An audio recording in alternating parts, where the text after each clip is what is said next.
Hi friends, welcome to my channel. ಇದು ಗಡಿಯಾಚೆಯ ಹೋರಾಟ ಅಂತ ಹೇಳಿ ಒಂದು ಧಾರಾವಾಹಿ. ಇದು ಸ್ವತಃ ನಾನೇ ಬರೆದಿರುವಂತಹ ಧಾರಾವಾಹಿ. ಮುನ್ನುಡಿ ಏನು ಅಂದರೆ, ಈ ಕತೆ ಒಬ್ಬ ಹುಡುಗ, ಬಡ ಹುಡುಗ, ಯೋಧನಾಗುವ ಕನಸು ಕಾಣುತ್ತಾನೆ. ಕಷ್ಟಪಟ್ಟು ಸೇನೆಗೂ ಸೇರ್ತಾನೆ. ಅಲ್ಲಿ ಅವನ ಜೀವನ, ಅವನ ಪ್ರೀತಿಯನ್ನು ಸಕಾರಗೊಳಿಸ್ತಾನ. ಎಲ್ಲ ಸಮಸ್ಯೆಗಳು ದಾಟಿ ತನ್ನ ಗುರಿ ಮುಟ್ತಾನ. ಆದರೆ ಅಂತಿಮವಾಗಿ ಏನು ಬದಲಾವಣೆ ಆಗುತ್ತದೆ ಅನ್ನೋದು ಈ ಧಾರಾವಾಹಿ ಸಾರಾಂಶ.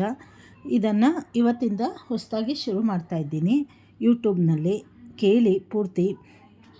ಮಲೆನಾಡಿನ ಹಸಿರು ಬೆಟ್ಟಗಳ ನಡುವೆ ಸಣ್ಣ ಹಳ್ಳಿ. ಮಳೆಯ ಹನಿಗಳಲ್ಲಿ ತೇಲುವ ಹೊಲಗಳು. ಮಣ್ಣಿನ ವಾಸನೆಯೊಂದಿಗೆ ಬೆರೆತು ಹರಿಯುವ ಚಿಕ್ಕ ಹೊಳೆ.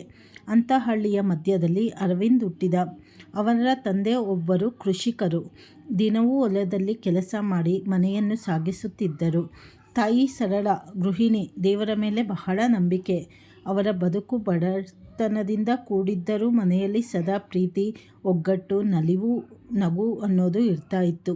ಅರವಿಂದನಿಗೆ ಬಾಲ್ಯದಿಂದಲೇ ಕುತೂಹಲದ ಹುಡುಗ. ಬೇರೆಯ ಮಕ್ಕಳು ಆಟಗಳಲ್ಲಿ ತಲ್ಲೀನರಾಗುತ್ತಿದ್ದರೆ ಅವನು ಹಳ್ಳಿಯ ಬಸ್ ಸ್ಟ್ಯಾಂಡ್ಗಳಲ್ಲಿ ನಿಂತು ಸೈನಿಕರ ಫೋಟೋ ಇರುವ ಪೋಸ್ಟರ್ಗಳನ್ನು ನೋಡುತ್ತಾ ಇರುತ್ತಿದ್ದನು. ಬೂಟು ಟೋಪಿಯೊಂದಿಗೆ ನಿಂತಿರುವ ಯೋಧರ ಚಿತ್ರ ಅವನ ಕಣ್ಣುಗಳಲ್ಲಿ ಹೊಳೆಯುತ್ತಾ ಇತ್ತು. ಅವನ ಗಮನ ಯಾವಾಗಲೂ ಸೆಳೆಯುತ್ತಾ ಇರುತ್ತಿತ್ತು. ಇವರ ಬಗ್ಗೆ ನಾನು ತಿಳಿದುಕೊಳ್ಳಲೇಬೇಕು ಅಂತ ನಿರ್ಧಾರ ಮಾಡಿ ಸೀದಾ ಅವರ ತಂದೆ ಹತ್ತಿರ ಹೋಗ್ತಾನೆ. ಅಪ್ಪ, ಈ ಸೈನಿಕರು ಏನು ಮಾಡ್ತಾರೆ ಅಂತ ಕೇಳಿದ್ದಕ್ಕೆ ತಂದೆ ಹೊಲದ ಕೆಲಸ ಮಾಡುತ್ತಾ ಇರ್ತಾರೆ. ಅವರ ಪ್ರಶ್ನೆಗೆ ನಕ್ಕು ಉತ್ತರಿಸ್ತಾರೆ. ಮಗ, ಅವರು ನಮ್ಮ ದೇಶವನ್ನು ಕಾಯ್ತಾರೆ. ನಮ್ಮಂಥವರು ಸುಖವಾಗಿ ನಿದ್ರೆ ಮಾಡೋಕ್ಕೆ ಅವರು ತಮ್ಮ ಪ್ರಾಣವನ್ನೇ ಪಣಕ್ಕಿಡ್ತಾರೆ. ಆ ಮಾತು ಅರವಿಂದನ ಹೃದಯದಲ್ಲಿ ಆಳವಾಗಿ ಬಿತ್ತು. ಆ ದಿನದಿಂದಲೇ ಅವನ ಕನಸು ಕಾಣಲು ಶುರು ಮಾಡಿದ.